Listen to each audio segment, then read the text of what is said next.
पोता पोती वही नहीं बहुत खिलाओगा, दादी के दादी पेंशन आई यार, दादी ने बिठा के ले जाएगा स्पेशल, भी बनोगा दादो भी बनोगा दादी भी बनोगा की बात है। देखो ऐसा आपको एक भी उदाहरण नहीं मिलेगा कि जिसने बड़ी ही मेहनत से नौकरी की तैयारी की वो नहीं लगा। हाँ ये हो सकता है कि किसी ने सेकंड ग्रेड की लेकिन लगा वो पुलिस में, ये हो सकता है, लेकिन ये नहीं हो सकता कि वो कहीं नहीं लगा। एक भी उदाहरण आप मेरे सामने नहीं लाके दे सकते कि जिसने तैयारी की वो लगा नहीं, कहीं लास्ट में चीजें जानो पड़ी, एक भी कौन मिला, लेकिन तैयारी करिए तो। चलो अब आपने शुरू करो, भाषण तो होता रहेगा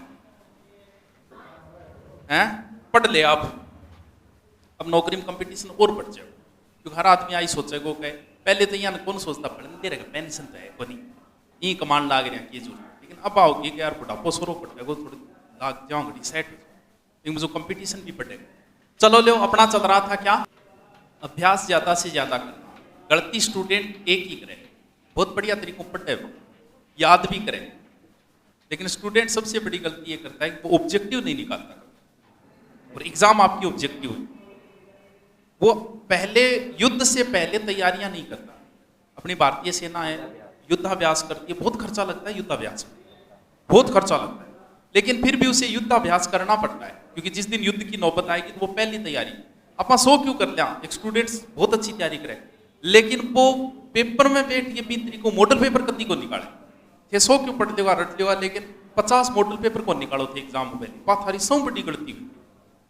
अगर आपने मॉडल पेपर ले आगे जी हाँ पेपर एग्जाम में बिंग हिसाब, अगर मॉडल पेपर ईमानदारी निकाल के लास्ट में नंबर जोड़ के अगर 50 भी निकाल दिया ना तो बिंगो एग्जाम में बहुत फायदा मिलेगा। कोई काम आप करा को नहीं करोगे रीट में जो 200 मॉडल पेपर भी निकाल के अगर उठियो नहीं बिंगा भी ढंगा नंबर आए, क्योंकि पर्सन तो आज तक आइडा है सारा, और हर एग्जाम में 30% रिपीट होते हैं, ये फिक्स है, भले आप RS की दे देना चाहिए, अभी RS का उठा के देख लो 30% आपको रिपीट मिलेगी वापस, हर एग्जाम में रिपीट होती है, तो थोड़ा मॉडल पेपर ज्यादा निकालेंगे। सिंधु घाटी कंप्लीट हो गई, आपने अच्छी पढ़ ली, हो सकता है पढ़ी होगी घर पे, अब उसके ऑब्जेक्टिव निकालो, फायदा उसी चीज का मिलेगा। वैदिक सभ्यता को 2 पार्टों में बांटा, एक ऋग्वेदिक एक उत्तर वैदिक। क्या पढ़ना है, सबसे पहले हमें पढ़ना है ऋग्वेदिक सभ्यता, कब से कब तक है, 1500 से एक। देखो पहली बात तो ये टाइम जो है ना फिक्स नहीं है, फिक्स नहीं का मतलब कुछ विद्वान तो 8 तक लड़ाई करे बोले एडी है, सिंधु घाटियों भी पहली गेड़ी है, क्योंकि आप जब वेद पढ़िया नहीं, जब अपन एहसास हो कि यार इसी कोई सभ्यता रहेगी, जब मैं कोई किताब लिख के जाऊं और तारानगर के बारे में लिख के जाऊं, सृष्टि पढ़ना होने के बाद में देख फिर पे यार अनज की बात लिखी है, कोई न कोई नगर के बारे में लिखी है, इनको मतलब कोई न कोई नगर जरूर हो है, अब होल्डो का दो भी रोको नहीं, अभी तक कन्फर्म नहीं है, हो सकता है कि सिंधु से पहले हुई होगी वैदिक, लेकिन वेद पढ़ने से अनुमान लगे कि ऐसी कोई कल्चर जरूर रही है, कोई ना कोई सभ्यता जरूर रही है जिसमें इस प्रकार के लोग थे। तो सबसे पहले हमें पढ़ने पड़ेगी ऋग्वेदिक सभ्यता, सारी चीज पढ़नी पड़ेगी, ऋग्वेद में धर्म के हो, प्रशासन के हो, राजनीति की, सारी चीज एक एक चीज पढ़नी पड़ेगी। लेकिन पहले आप पढ़ा के ऋग्वेद में एक ही वेद पढ़ना है, कौन सो, ऋग्वेद हो तो ठाडो, सो प्राचीन वेद, नॉर्मल बात है, सही जाओ हट ठाडो। वेदों का संकलन किया था महर्षि कृष्ण देवराय वेद व्यास। वेद व्यास कोई एक को निड़ो, कई वेद व्यास हो गए, फिक्स कोई वेद व्यास एक नहीं। ऐसा कहते विष्णु के अलग अलग समय में अलग अलग अवतार हुए हैं जिन्हें नाम वेद व्यास दिया गया, कोई एक को नहीं फिक्स। लेकिन ध्यान ये रखना है कि वेदों का संकलन महर्षि कृष्ण देवराय वेद व्यास ने किया था। अब है ऋग्वेद, बहुत बड़ो हो तो इसको पार्ट बांट दिया, पार्ट का मतलब लेसन बांट दिया, लेसन आना आप के कहते हैं मंडल, यानी ऋग्वेद भाषा सबको पता है संस्कृत है, वैसे एक्चुअल संस्कृत तो नहीं है ये पूरी संस्कृत, मतलब जैसे इंग्लिश और रोमन एक जैसी सी है, कुछ डिफरेंट है एक जैसी, जब फ्रेंच भाषा और इंग्लिश भाषा में कोई ज्यादा अंतर को नहीं, लेकिन कुछ अंतर है। वो इसी प्रकार के प्योर वो संस्कृत नहीं है जो हम पढ़ते हैं, वैदिक संस्कृत है जिसमें थोड़ा अंतर है। भाषा संस्कृत है, इसमें कुल 10 पार्ट बांट दिए इसने, अलग अलग लेसन बांट दिए, कितने 10, जिन्हें हमने नाम क्या दे दिया, मंडल। यानी ऋग्वेद में 10 मंडल है। उसके बाद में है सूक्त। सूक्त का अर्थ होता है सु, अच्छी उक्ति है, जो अच्छी बात, मोटिवेशन बात मान लो, अच्छी बात। सूक्त, एक सूक्त में 2-3 मंत्र और हो जाता, यानी सूक्त की बात क्या हो गई, मंत्र। ऋग्वेद में 10 मंडल, 1028 सूक्त, कुछ जगह 1017 भी आता है, फिर भी इनमें विवाद है, लड़ाई है इनके अंदर, क्योंकि कुछ मंत्र रिपीट हो जाते हैं। इस वजह से आपकी कोई किताब अगर 1017 लिख है तो काल आगे लड़ाई ना करिए, परिशिष्ट पर्व को जोड़ने पे 1028 हो जाती है। 10, 28, 80। गुरु जी मैं पढ़िया 10,000 या और भी कुछ पढ़े, और भी हो सके, कोई तीसरी और भी पढ़ लिया होगा। 10, 28, 80 सीधो सीधे आता, 10, 28, 80। ऋग्वेद रामायण में 10 मंडल है, 1028 सूक्त है, 10,580 मंत्र है। यानी जी आपने लेसन होया करता पहले, फिर लेसन या पहलो लेसन है मुगल का, पिंग अंदर फिर मुगलों के 4 बादशाह को वर्णन है वो, क्योंकि एक टाइप को सूक्त पिंग हिसाब, यानी 10 पाठ है, 10 मंडल, 1028 सूक्त, 10, 28, 80। ज्यादा माथापच्ची करो क्या भी। अब अपने को सबसे पहले इनको देख, सारा पढ़ने की जरूरत को नहीं, लिखवा दूंगा मैं देखोगा तो सारा मैन जगह पाने पे तो पै देखा, यानी कितना मंडल है, 10। पहलो, दूसरो, तीसरो, चौथो, पांचो, छठो, ठीक, सारा अपन कोई मतलब को नहीं। पहले तो हम देखेंगे तीसरा, इंपॉर्टेंट है बहुत। फिर हम देखेंगे 7वां, बहुत इंपॉर्टेंट है 7वां लेसन। फिर 9वां इतना इंपॉर्टेंट तो नहीं है, लेकिन फिर भी हम मान लेते हैं कि इंपॉर्टेंट है, हम पढ़ लेंगे इसको। और फिर जो अंतिम है वो 10। ये 4 बहुत इंपॉर्टेंट। ऋग्वेद के 10 मंडलों में 4 पाठ याद करना जरूरी है। 4 पाठ हम के लिखे, देखो ऋग्वेद का तीसरा मंडल इंपॉर्टेंट है। क्यों है? क्योंकि इसके अंदर एक मंत्र है, गायत्री मंत्र।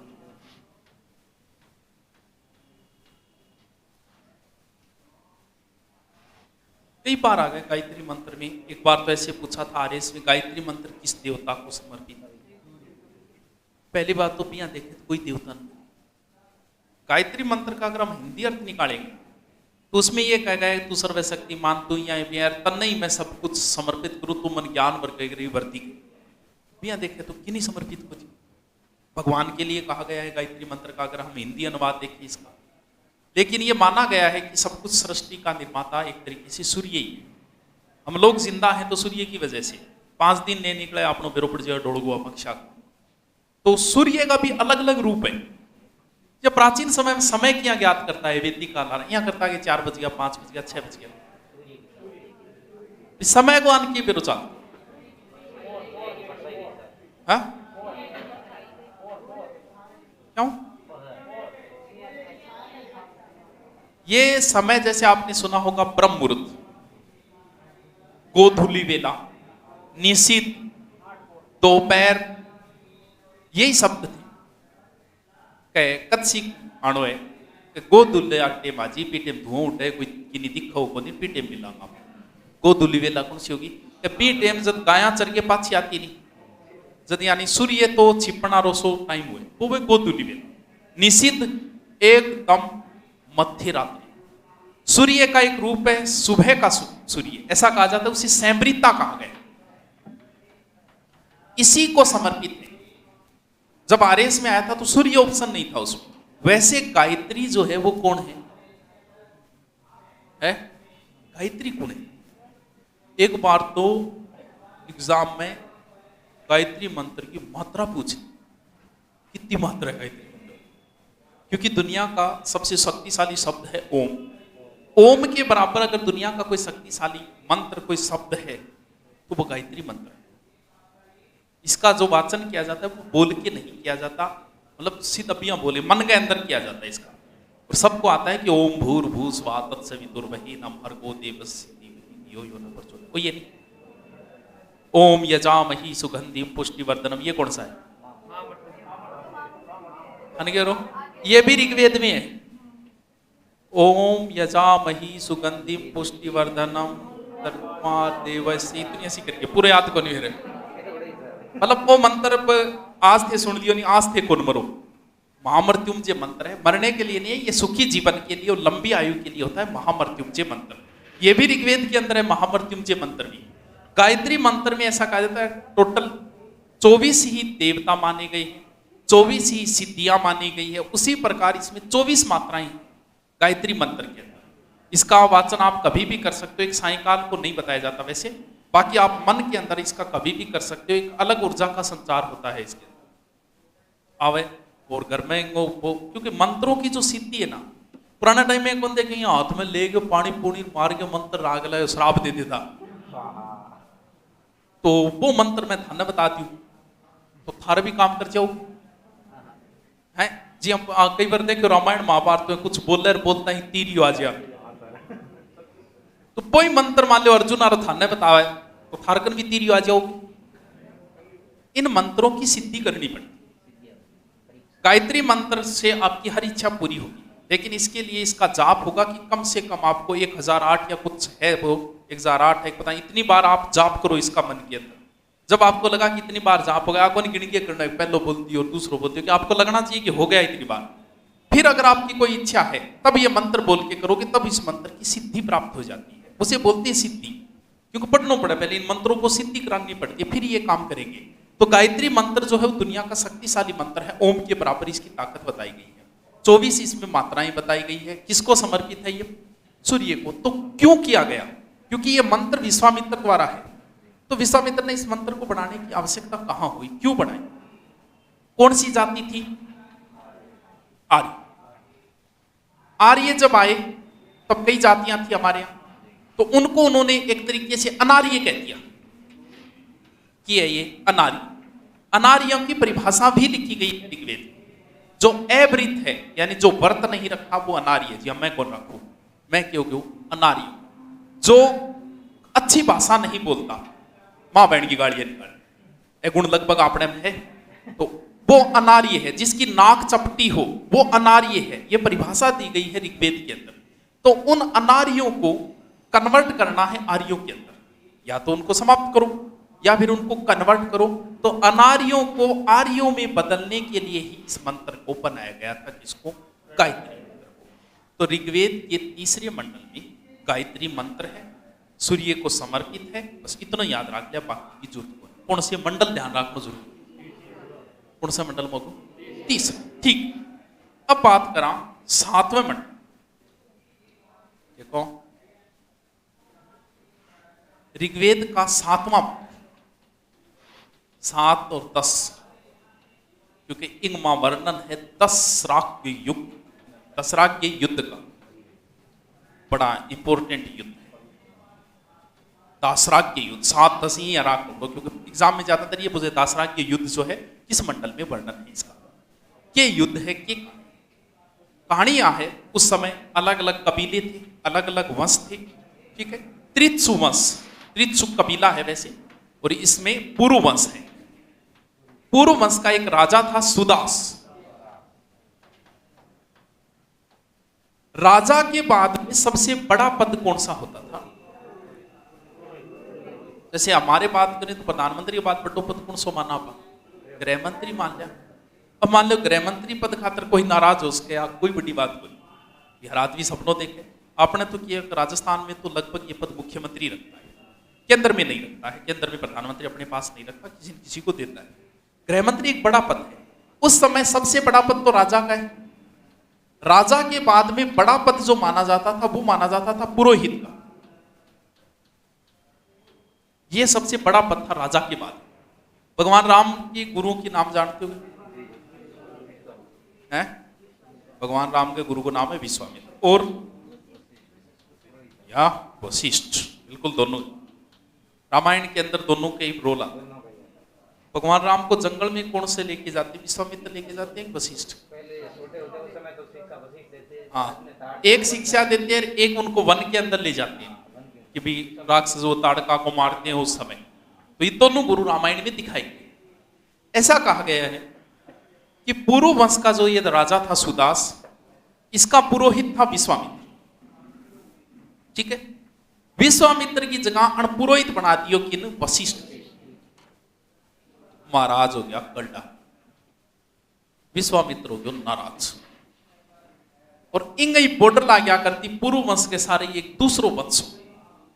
अब क्यों मौको मिलना चाहिए, दुश्मन को दुश्मन दोस्ती में आगे लड़ाई शुरुआत हुई चाल रही, कोई बॉर्डर की वजह कुछ सीमा की वजह। तो ये कई लोगों के पास गया विश्वामित्र और ऐसा कहते हैं कि बोलो भी मेरा आदमी सा मेरे साथ बहुत गलत, मन न्याय दो बामण आदमी सा पूरा गलत करिए मेरे साथ, मन जगह दूसरे ने बनाया। तो यहां करके 10 से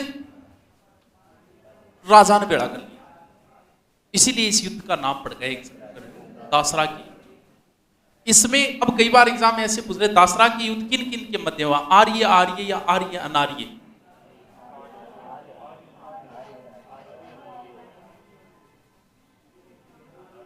बहुत खतरनाक।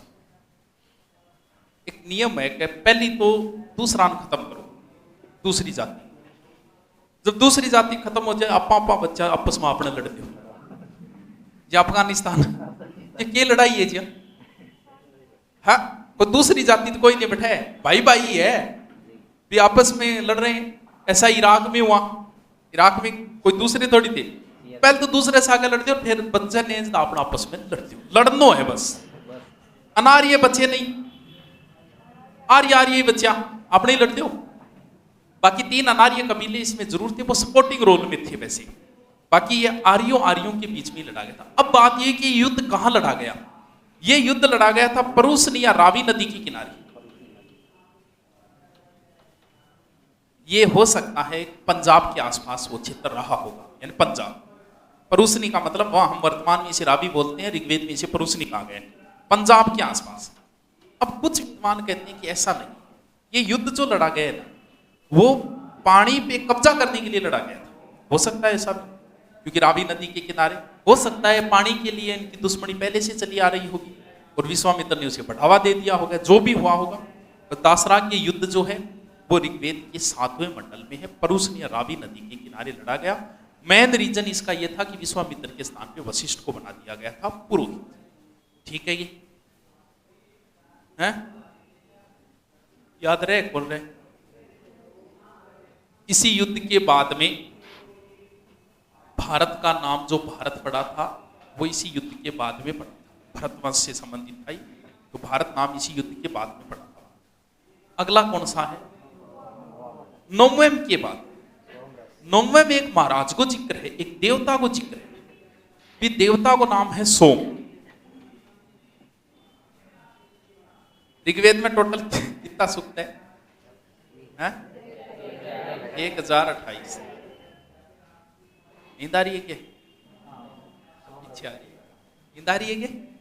आ रही है, आ रही है। हाँ, बात घरारा कमावे ना ये टेंशन, फिर भी पता है पेंशन आओ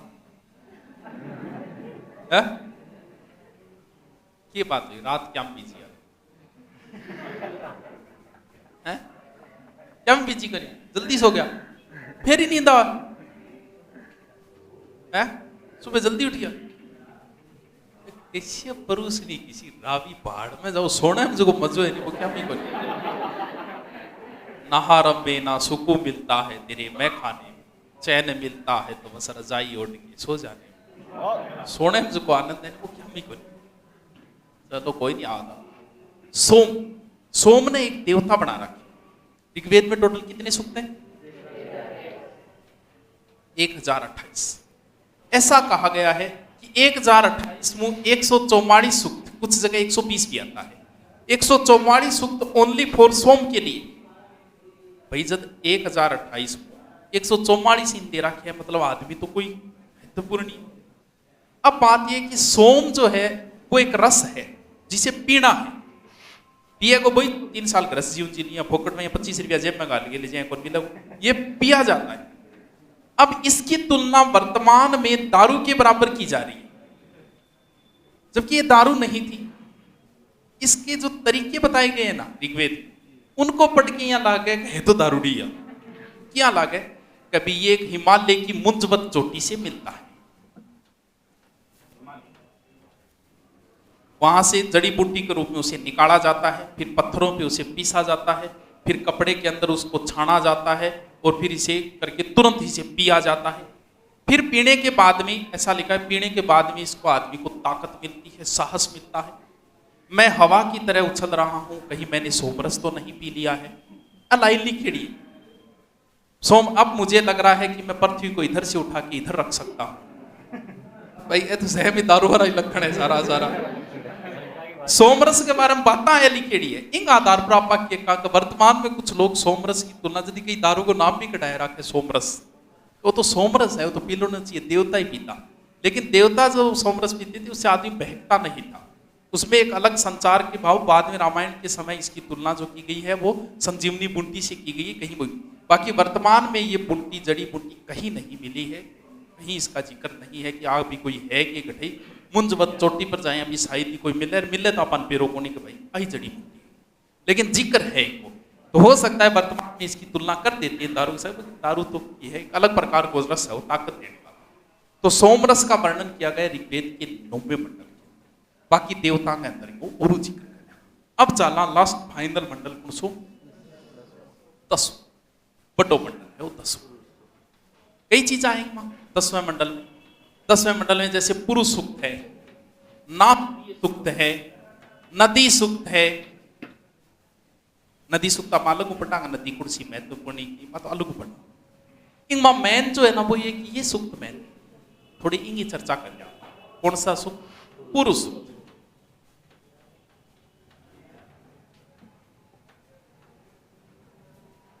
पुरुष सूक्त का मतलब पुरुष, पुरुष का मतलब आपा क्या बने उल्लेख है कि क्या बनेगा 100 रुपये क्या मिलेगा बनेगा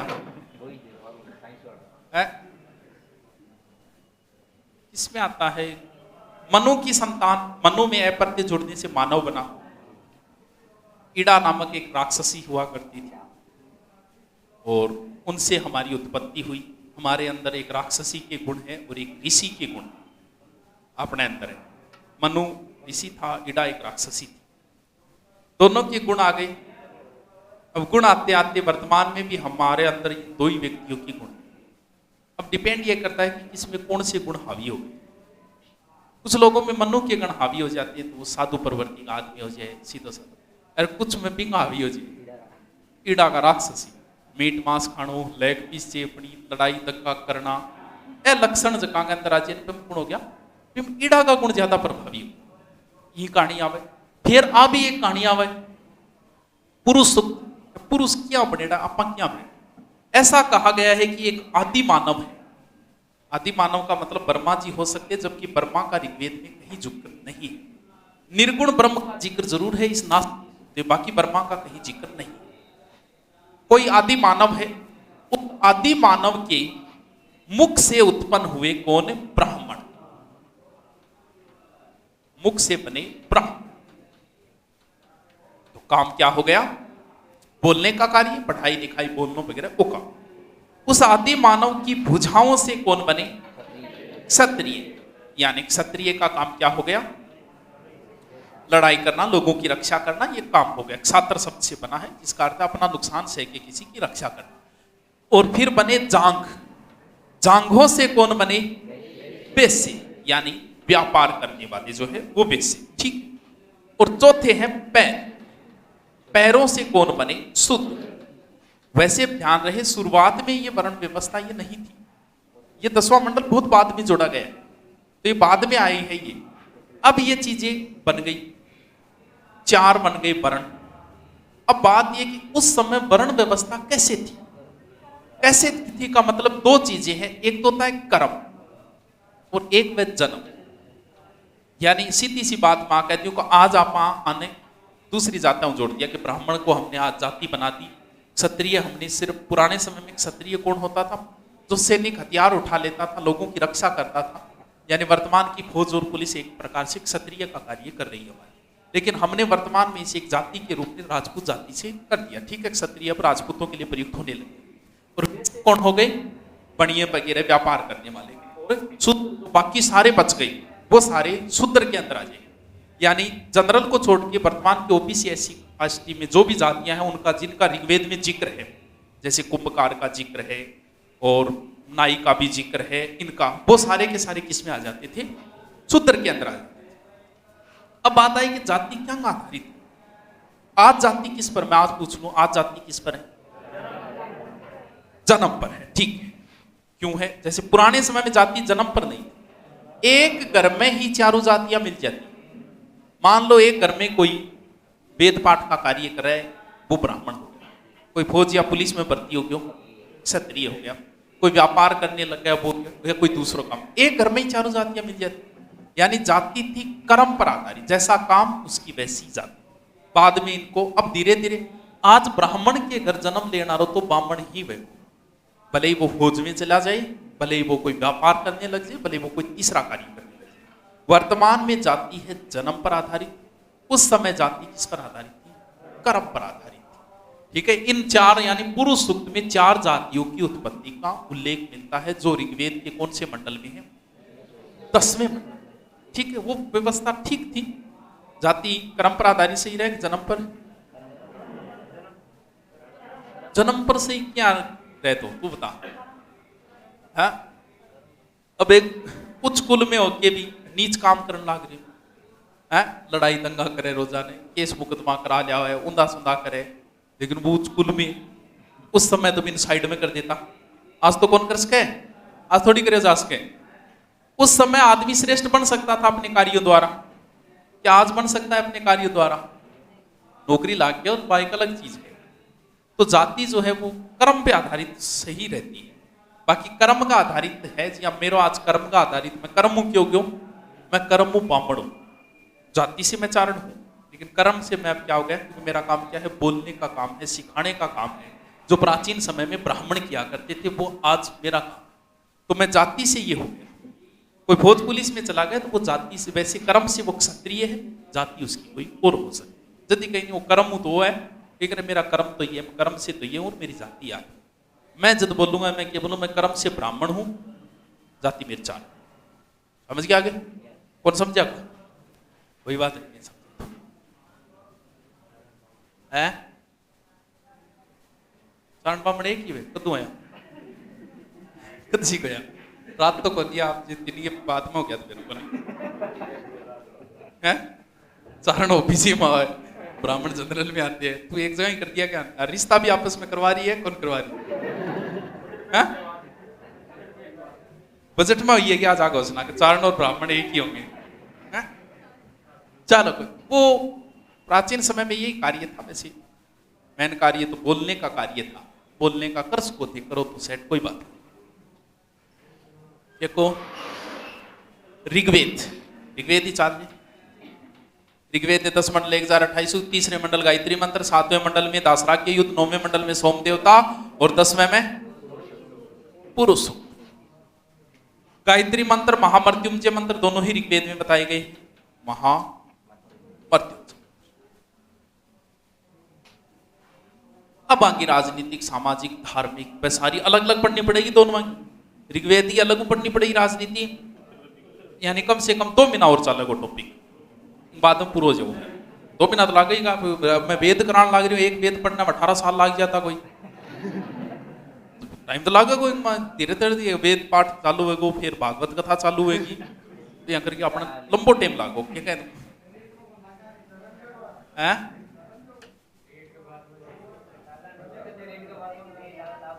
रीट के बाद थे थोड़ी मास्टर बने बाद पिछाड़ा होगा ही थे, एक की बड़ी स्वाद साण करे पट्टिया में ना हो जाए, कोई बड़ी बात हो जाए, नहीं टाइम मिलता, नहीं आ पाते, कोई नहीं आ पाता। अरे कौन नहीं आई जे तुम्हें खुद तो आई जे ही कुल। उसके बाद में जगह फोटो भेजे नहीं, पे तो सिर्फ ही खातर भेजा है पब्लिसिटी हो जाए, सच्चाई है ये। थे नौकरी लागता ही थार कोई कोचिंग और फोटो मांगो थे तुरंत होगा, सत्य बात है। उस समय ये नहीं सोचोगे मेरी फोटो का मिसयूज करके, मेरी रैंक का ये मेरी फोटो का मिसयूज करके कितने बेरोजगारों के साथ गलत होगा, ये बात तुम सोचोगे ही नहीं, और तुम तुरंत फोटो दोगा, थे ही खातर दोगा का अपनी थोड़ी पब्लिसिटी हो। सत्य बात यही, उसके पीछे का रीजन यही रहता है। बेरोजगारी के दिन हर कोई भूल जाता, आपसे पहले चाचा ताऊ जगह लागेड़ा पे था ज्ञान बोधे बोला, आप लास्ट भर्ती में क्यों न लागेड़ा हो, लेकिन थाने बहुत ज्ञान देगा थे तो पढ़ो को नहीं पढ़ना तो लाग ही जाएगा, क्योंकि भांग आप ही देखो नहीं लास्ट भर्ती में लागेड़ा लादेगा भाई। लेकिन के थोड़े से सुख के दिन आते आदमी पुराने वाले दिन भूल जाता है कि मैंने किस तरीके से स्ट्रगल किया था। एसआई की भी भर्ती आओगी भाई, देख लियो। एसआई में यार हिंदी तो आवे कितो सोरो काम है। राजस्थान में बड़ी नौकरी में सबसे इजी सिलेबस अगर किसी का है तो वो एसआई का है। कितनी बड़ी नौकरी है, 2 स्टार है, तहसील का मालिक होता है, तहसील मालिक की दौर के दो पूरा तहसील वही संभाल रखिए। और थोड़े जैसे ही थोड़े बहुत 10-15 साल बाद वो डीएसपी बन के तो रिटायरमेंट होगा ही होगा, तो कन्फर्म है। और उसका आगे भी चले जा तो आरएस के बराबरी होगी, कम थोड़ी है नौकरी कोई। और सब इजी सिलेबस है, क्योंकि सिलेबस में आदमी की ये चीज मारा है, इंग्लिश जोड़ दे राजस्थान आ रही हालत खराब हो जाए। को नहीं आ इंग्लिश को नहीं आपने संबंध कौन रेट। मैथ रीजनिंग में भी बहुत सा नए बंदा, क्योंकि हिंदी है रटले आदमी। मैथ रीजनिंग कोई महत्व को नहीं है, ऐसा ही 7-8% आवे, करो तो कर दो, नहीं करो तो कोई ज्यादा फर्क पड़ पड़े, तो महत्व को नहीं इतना। अरे हिंदी आदमी सूती सूती रट्टा मार ले, जीके रट्टा मार ले। अब थे रीट को देखो सिलेबस, नए आदमी बेचार पंगो पाड़ तो ले, फिर बस संस्कृत को समझ में हिंदी तो दोनों सोरी पढ़ दी। और मैं समस्या को नहीं, दूसरी लैंग्वेज में समस्या आ जाए रीट आ रही। चलो साइको तो सेकंड ग्रेड में पढ़नी है, फर्स्ट ग्रेड में पढ़नी है, सब्जेक्ट थारो पढ़ रहे हैं, लेकिन दूसरी जगह भाषा है नहीं, इंग्लिश या फिर संस्कृत एक तो लेनी पड़ेगी। पट्ठा मारे जाए वो पट्ठा, थोड़ी हिम्मत टूट जाएगी। हिंदी तो चलो फिर भी पढ़ ले। तो ऐसा ही कि दोबारा आना आ रही है थारे लेवल की है, क्योंकि हिंदी थान पढ़नी है, जीके पढ़ना है, न्यारोद की है ही को नहीं। थोड़ा सो ध्यान भी पर भी रखो, अच्छी नौकरी है, घनी उम्र पड़ी है। और थारी शायद 28-30 तक की पिछली बार, अब की बार 28 तक तो वही रहेगी, यानी एज 28 तक है, आराम देश को।